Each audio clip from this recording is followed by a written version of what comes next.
और मेरे आश्रम की और मेरी सेवा करो। वो सेवा करने लग पड़े। उनके बाद भी अनेक शिष्य आए, पढ़ाई की और चले गए। अनेक आते रहे, जाते रहे, आते रहे, जाते रहे, पर सांदीपनी ऋषि वहीं रहे और वहीं रहकर अपने गुरु चरणों की सेवा करते रहे। एक समय उनका भी ऐसा आया जब उन्होंने सांदीपनी ऋषि से कहा कि देखो,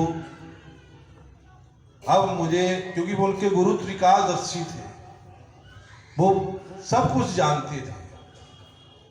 उन्होंने सांदीपनी ऋषि से बात कह दी कि आगे जो समय है, मेरा आगे जो समय आएगा, वो समय बड़ा बुरा समय होगा, विकट समय होगा। वो समय ऐसा आएगा कि मैं रोगग्रस्त हो जाऊंगा, मेरा जो शरीर है वो रोगों से गिर जाएगा और मेरा मन विक्षिप्त हो जाएगा, मेरी बुद्धि विक्षिप्त हो जाएगी, मुझे कुछ भी ज्ञान नहीं होगा। तो ऐसी स्थिति में मेरी सेवा करना बहुत कठिन है। इसलिए आप अगर जाना चाहते हो तो जा सकते हो सकता है उनकी परीक्षा ही हो गुरु महाराज जी की उनके प्रति। सांदीपनी ऋषि ने कहा कि पूज्य गुरु महाराज जी, यदि ऐसा समय आपके ऊपर आएगा तब तो मुझे दिन रात तन मन धन से आपकी सेवा करनी होगी। बोले सदगुरुदेव महाराज की जय।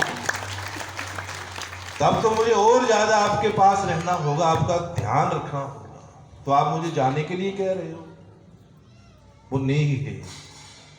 और उन्होंने आज्ञा दे दी उनके गुरुजी ने कि ठीक है, आप मेरी सेवा करो और मेरे आश्रम, मेरे गुरुकुल की जो देख रेख है, जो परंपराएं हैं, जब तक मैं स्वस्थ नहीं हो जाता तब तक ये सब आपने देखना है और इनको निभाना है।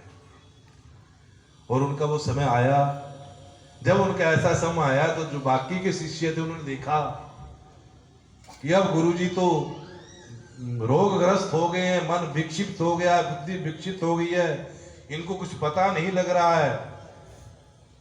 तो कई लोग ऐसे हुए जो छोड़कर जाने लगे, आश्रम छोड़ दिया, गुरुकुल छोड़ दिया, अपने अपनी जिम्मेवारियां छोड़ दी।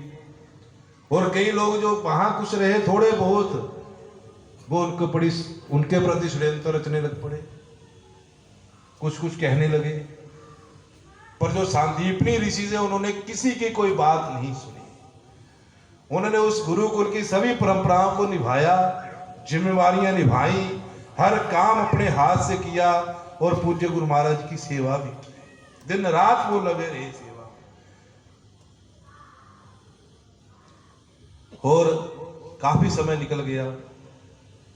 फिर एक समय ऐसा भी आया कि जब वो जो रोग था वो गुरुजी का दूर हो गया, मन विक्षिप्त था वो ठीक हो गया, बुद्धि ठीक हो गई। समय ऐसा आ गया, वो जो ग्रह थे वो सारे टल गए और स्वस्थ हो गए।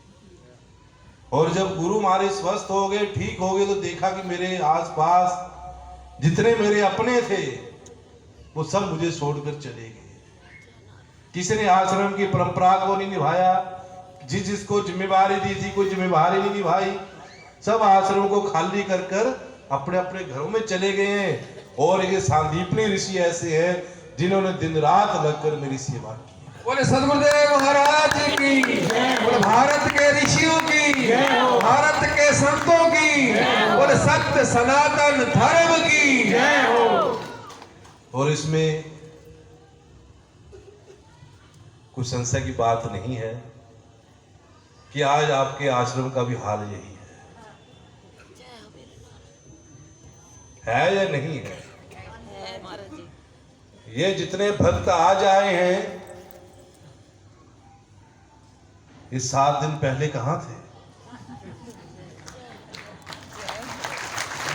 ये तालियां आप अपने लिए बजाइए, जोर से बजाइए। ये तालियां नहीं, प्रायश्चित है। जोर से ताली बजाइए, लगातार बजाइए, पूरा करिए प्रायश्चित। बोले सदगुरुदेव महाराज की, बोले वृंदावन बिहारी लाल की। मैं 12 तारीख से यहाँ आकर बैठा हुआ हूँ। 12 तारीख से पूज्य गुरु महाराज जी की आज्ञा दी मुझे कि गीता जयंती का पर्व आ रहा है दिल्ली में, और मैं स्थिति ऐसी कि जा नहीं सकता हूं, तो उन्होंने मुझे आज्ञा दी और मेरे साथ श्री डीएसपी साहब प्रवेश जी को साथ में भेजा,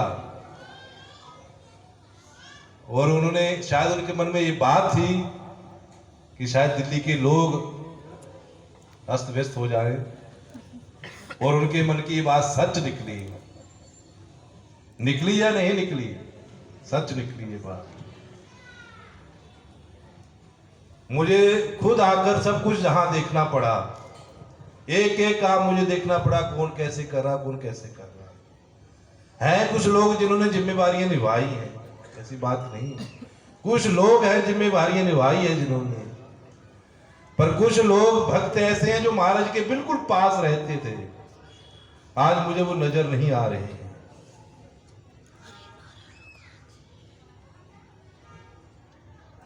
और कुछ लोग तो ऐसे भी थे जिन्होंने षड्यंत्र भी रचे कई प्रकार के, ऐसे भी हैं। मुझे ऐसी परिस्थितियों से निकलना भी पड़ा है, पर पूज्य गुरु महाराज ने हिम्मत दी है, हमें ताकत दी है, अपनी साधना का बल मुझे दिया है। बोले सद्गुरुदेव महाराज की, बोले अखंड धुने की, बोले गुरु शिष्य परंपरा की, सनातन धर्म की।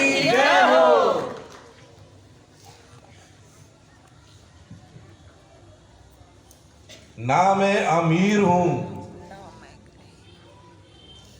ना मैं बादशाह हूं, ना मैं अमीर हूं, ना मैं बादशाह हूं, ना मैं वजीर हूं, ना मैं रईस हूं। पूज्य गुरु महाराज जी का प्यार, पूज्य गुरु महाराज जी का प्यार सल्तनत है मेरी, और उसी सल्तनत का मैं फकीर हूं। बोले सद्गुरुदेव महाराज की जय, काला अखंड धुनेदा हो साचे दरबार की जय। ये पूज्य महाराज जी का प्यार है मेरे प्रति, उनका आशीर्वाद है मेरे प्रति, कि इतने इतने लोगों ने षड्यंत्र रचे इस आश्रम के प्रति, पर फिर भी मुझे डगमगाने नहीं दिया उन्होंने।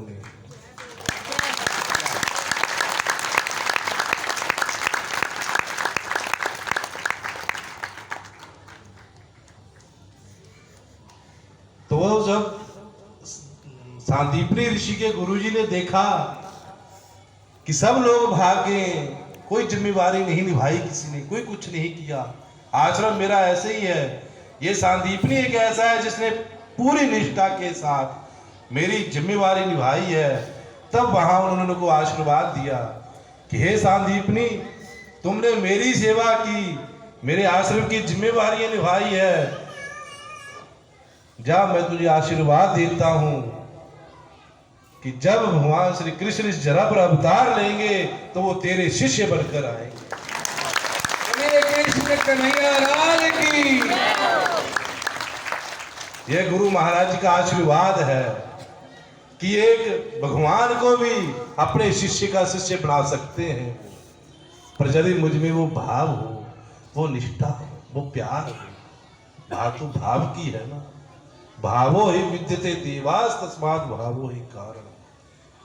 देवता मूर्ति में नहीं रहते हैं, मूर्ति चाहे सोने की बना लो चाहे चांदी की बना लो, यदि हमारा भाव नहीं है तो देवता नहीं। कल श्री अरविंद जी बता रहे थे कि जब मैं गर्मियों में पहाड़ों में गया, मुझे रोहड़ू जाने का अवसर मिला, जहां महाराज के बड़े पुराने भक्त रहते हैं। उन्होंने मुझे चांदी का मुकुट पहनाया, चांदी का मुकुट। बात चांदी सोने की नहीं है, बात पैसे की नहीं है। ये जितने भी आश्रम बने हैं आपकी पैसों से बने हुए हैं। हमारी कोई फैक्ट्रियां नहीं चलती हैं, हमारे कोई कारखाने नहीं चलते हैं। हमारी फैक्ट्रियां कारखाने तो आप हो, आप ही हमें देते हो।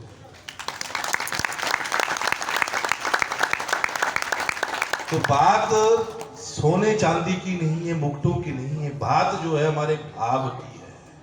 हमारा भाव कैसा है?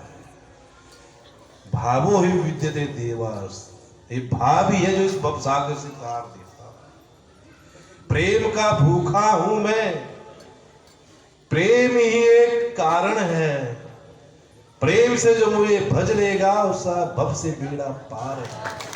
बोलिए सदगुरुदेव महाराज की जय हो, लक्ष्मी नारायण भगवान की जय हो। मुझे पूज्य गुरु महाराज की पार कृपा है, हम सबके ऊपर पार कृपा है, पर हमें अपनी जिम्मेवारियों से पीछे नहीं हटना है, जिम्मेवारी निभानिया है। बड़े बड़े आयोजन पूज्य गुरु महाराज ने हमारे लिए दिए हुए हैं। इस दिल्ली शहर के लिए गीता जयंती का आयोजन, आपके डेरा बाबा रुद्रानंद में पंच भीष्म का आयोजन, गुरु पूर्णिमा का आयोजन और छोटे छोटे आयोजन होते हैं। अमलहड़ में आयोजन होते हैं, हरिद्वार में बैसाखी का पर्व होता है।